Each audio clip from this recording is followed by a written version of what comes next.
Hello, Black women. Today, I want to talk to us about why rest feels so hard, especially for Black women. Because if you've ever tried to slow down and immediately felt anxious, immediately felt guilty, immediately felt like you were supposed to be doing something or like you were falling behind, you are not crazy. You are conditioned. Hmm. I believe for generations, many of us were taught that we have to go, go, go. We have to stay in motion. We have to work twice as hard and we have to hold everything and everybody else together just to earn our worth through exhaustion. Matter of fact, we were taught to expect exhaustion, to tout exhaustion to everybody else about how busy we are, and honestly, to celebrate it like it's some kind of badge of honor as we gallop to the grave. So even when we try to rest, I know I have experienced this. Our nervous systems don't feel safe enough to stop. So today I want to unpack with you what is really happening in your body when you try to rest and how survival mode is making your attempts at stillness feel misaligned and wrong. I also want to tell you what you can do to retrain yourself and your system to feel safe and peaceful. If you are ready to unlearn the constant grind and hustle, I hate hustle culture, okay, and finally make rest part of your healing, this video is for you, boo-boo, all right? If you are new here, or if you're true here, my name is Rushni. I am known online as Glamazini. I am a certified life coach. I am also a content creator, and I help Black women amplify their gifts, heal, and create lives that they love and that love them back. If you are watching below, drop a pineapple in the chat and let me know what your relationship with rest is like. Now let's talk about why rest can be so hard for Black women in general. It's not that we don't want to rest. Matter of fact, we talk about wanting to rest all the time, right? Soon I'll be done with the troubles of this world. Okay, we all in Negro spiritual land, right?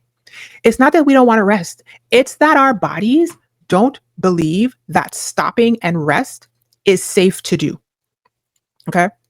For generations, we have been told that we have to hold everybody together, hold a family together, hold a job together, hold a blasted nation together. Okay. Everything is built on our back. And we have been told and conditioned to work twice as hard, to not even be seen as half as much.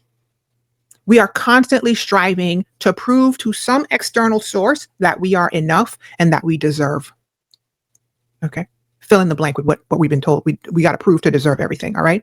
So now, when you've been pumped full of that juice your entire life, what do you expect will happen when you finally just sit down? Just sit down, just stop. Your brain is going to start racing, right? All of a sudden you remember that you have to do the dishes. You were supposed to get Sandra the thing from church the other day. You didn't respond to the 3 text messages. You got to do this. You got to do that. This thing on your computer. Right? The minute you sit down. And before you know it, you off to the races again. You back up, you hop up, and you got to do something again. Okay. If that's you, you're not failing. That is not you failing. That is you and your body doing exactly what it's supposed to do, which is help you survive. You've trained your body and others have modeled to your body that this is how you survive. And it's not safe for you to stop, right? Remember that most of us, the majority of us, whether you are from the mainland US or from the Caribbean like me, are descendants of people who were brought over here as chattel slaves. They were owned as property and forced to work constantly. And also being seen resting for them was life or death. It was literal survival. You can't just stop when I bought you to work.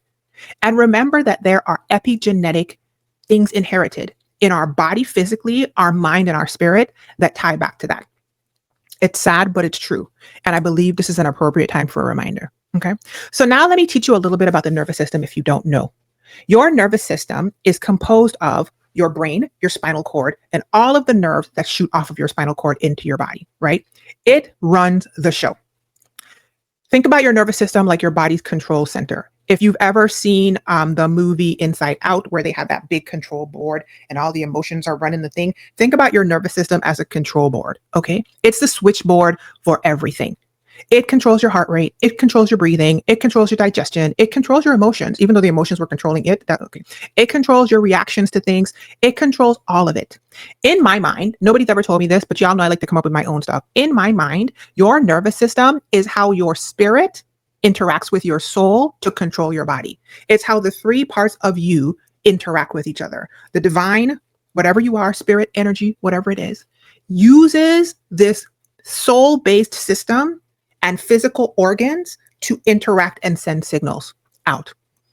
That's what I came up with. There's your central nervous system and your peripheral nervous system. Let me go into that. Central nervous system is the brain and the spine. Peripheral is everything that comes off of that. Central nervous system is the brain and the spine. Peripheral is everything that comes off of that. The peripheral nervous system, the central nervous system is the control center. The peripheral is the messenger center that sends things out to the eyes and to the arms and the fingers and the toes and the tongue and everything. Okay. And then your peripheral nervous system has two settings. Let's get back to that. Sympathetic and parasympathetic. Your sympathetic nervous system is your go mode.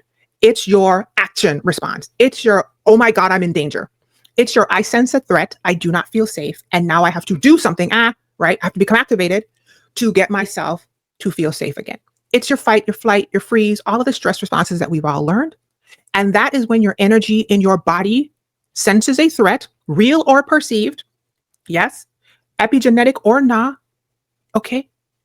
And it says something might go wrong. I gotta go. I gotta move. That's your sympathetic nervous system. Yes. Your parasympathetic is your chill mode.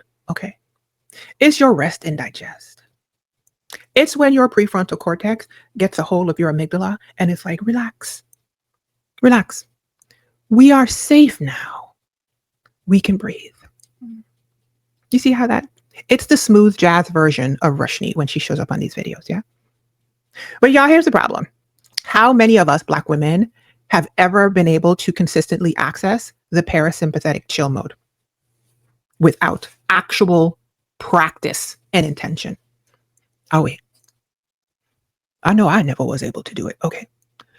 Most of us have lived our entire lives from our sympathetic nervous system being activated in a constant stress response, constant go mode for so long that our bodies have forgotten or never even knew what it felt like or feels like to be safe. We ain't never seen a mama been safe. We ain't seen no aunties been safe. We ain't seen no pastors, no first ladies. These people are frantically, constantly dysregulated in their sympathetic nervous system, and they are lauded for it. And so we don't even know what it feels like to stop and rest.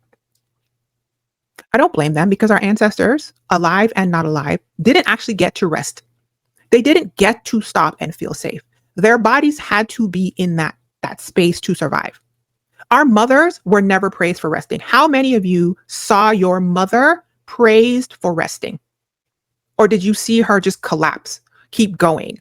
Or if she actually wanted to rest, have to like come into a fight response and try to like take it and snatch it out, like that spirit behind it, right? Because that's what I saw. And we were all in turn then raised to believe that exhaustion was our portion. Exhaustion equals excellence. Think about Black excellence. You got to have more, be twice as much. We're not going to let them scare us out of this. And all of, got 27 degrees and 85 organizations and you got the best this and that. And I'm not knocking that. I'm just saying, I do believe that it is an overcorrection. I think we are magical in all of the positive words. I also think that it's an overcorrection from a place of not enoughness. So from all of that, you can understand why when you actually try to rest, your body might go into a full panic. I know mine used to. It's like the smoke alarm going off constantly when all you doing is trying to use a toaster and make you some toast. Okay, all you want is a little buttered bread. All right, and this smoke alarm is screaming in your head. It's loud. It scared you yet again, and it's unnecessary. Okay, it thinks it's saving your life when all it's doing is screaming in your head. Okay, this is a weird analogy, but we're here now. Okay, screaming at you about something that actually isn't a threat right now or anymore. When I first started learning this, it actually blew my mind. This was the missing component to my healing. I had done all the work, and yet for some reason I just felt stuck. I couldn't get the next part of my healing to click in. Okay. Whenever I sat down, my brain would still be racing. My thoughts would still be spinning. Okay. And I'd be like, oh my God, I feel like I'm wasting time. I'm supposed to be doing something. And then I would like pick up a phone and check an email and go fold laundry and listen to a podcast and text a friend, something, anything to fill that feeling of pressure. Like somebody's going to come and chastise me for sitting down, because I was chastised for resting for many years of my life. And then One day, many years ago, after my depression had forced my body to crash all the way out so consistently and stop, and I was useless. My brain couldn't work. My body was flopping around like a dead fish. I started to wonder what would happen if I just didn't hop back up and go answer the phone, pick up my phone, listen to the thing, fold the laundry. What would happen if I just sat down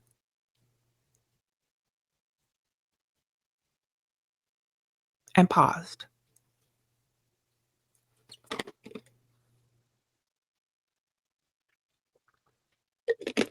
And y'all, I was clear in my 30s. And you know what the answer to that question was? I had no idea what would happen because I'd never done it. And so I activated my adult free will, okay? Because there was nobody coming to punish me for sitting down and not doing anything right now. And I started to realize that my body thought that peace was a problem I had to solve.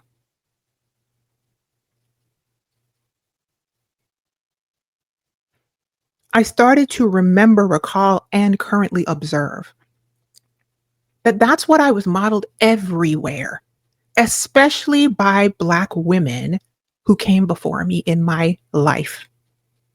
They were frantic, high functioning, over functioning, highly anxious, Black excellence, go, go, go, never rest, constantly bragging about how packed and how busy and how needed and how wanted and modeling that for me.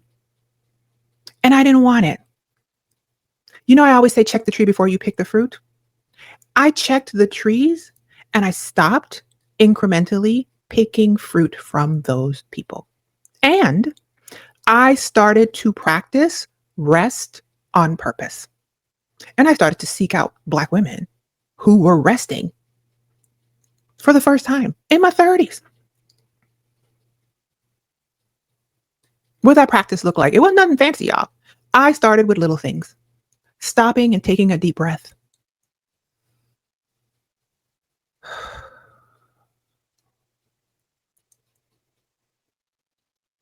Asking myself, what do you need right now? And then learning to provide that for me. I started taking naps. I still take a nap almost every single day. Listening to gentle, quieter music. I stopped listening to sermons where the person sounded like they were screaming at me and constantly chastising me. I also eventually, years later, stopped listening to most sermons because most sermons are constantly telling me that I'm in a war and a battle and put on the armor. And okay. I started taking walks. I started sitting on my deck in the sunlight without any headphones, not listening to anything, and just looking out into the distance, noticing small things, how the sun felt, how the chair felt, a butterfly, a bird, a plane in the distance, kids playing, a cat crossing the street, the geese. And at first, it felt strange. And then over time, because I kept going, it started to feel safe. And then it started to feel good. And then I started to crave it. Okay. And that, you guys, is how I gradually taught myself that rest is not a luxury, it's a requirement. I also jumped down the rabbit hole and learned that I was, and you could also be, addicted to the chemical response of constantly being in that fight or flight stage. I was most likely fully addicted to that chaotic space. And in my past and present back then, I had seen certain people, places, and things and experienced them as boring when what they were peaceful and healthy. And in contrast, I had experienced chaos, people, places, and things as safe when what they were chaos monsters. Okay. That helped me bring that dysregulating chemical spew back into my body. And so I learned that I don't have to earn any pauses. I learned that I don't have to earn it. I have to allow it elevated in my life as a non-negotiable. And that, my friends, is when everything changed. So I invite you to do this type of work. And when you do this type of work, please know that you are actively teaching your nervous system a new language, the language of safety, the language of enoughness. Yeah. If you are trying to rest and rest feels uncomfortable. I just remembered many years ago, I had a friend and she said that she was trying to learn how to meditate, but she had to stop. And I asked her why. And she said, I was trying to learn how to meditate. And every single time I sat down to meditate, I would burst out crying. This woman's mother had just died. A Black woman whose mother had just died thought that she was not even supposed to cry. And she didn't even correlate the two things together. So if you are having a similar experience where you are trying to pause, stop, rest, process, experience, be human, allow yourself to exist in your enoughness, and it feels uncomfortable and you can't sit still and your mind won't stop running, you are not broken. Okay? You have to deprogram yourself from survival mode. Truth be told, it's going to be weird at first. Not going to lie. I told you, you're addicted to the chemicals of that unpeaceful, chaotic space. You're like a crackhead trying to get your next fix of chaos. You might even fight yourself, and that's okay. All of it is okay. Remember, you're not fighting anything. You don't have to earn anything. You have to allow it, right? Think about when your body is ready to go to sleep. You don't have to make yourself go to sleep. Just go to sleep. Just let it happen. Smile, breathe.